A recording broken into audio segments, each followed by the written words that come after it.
የአቶ ታዬ ደንደዓ የ4 ዓመት የጽኑ እስራት ውሳኔ በሰበር ሰሚ ችሎት ጸደቀ።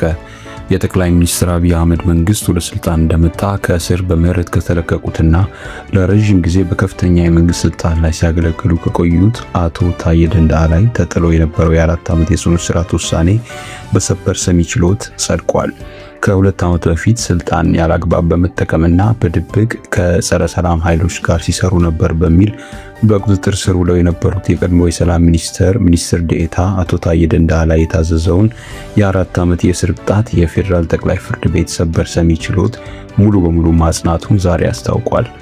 አዲስ አበባ የሚገኘው ሰበር ሰሚ ችሎቱ በአቶ ታዬ ደንደዓ በኩል የቀረበውን አቤቱታ ውድቅ በማድረግ በታችኛው ፍርድ ቤት ተበይኖ የነበረውን ውሳኔ አጽንቶታል።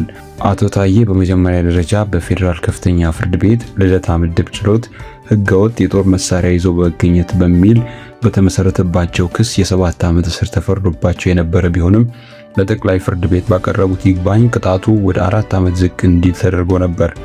ይሁን እንጂ በተሰጠው ውሳኔ ላይ ቅሬታ የነበራቸው አቶ ታዬ 5 የመከራከሪያ ነጥቦችን በማንሳት ለፌዴራል ሰበር ሰሚ ችሎት አቤቱታቸውን ቢያቀርቡም ችሎቱ ጥያቄያቸውን ሳይቀበለው ቀርተዋል።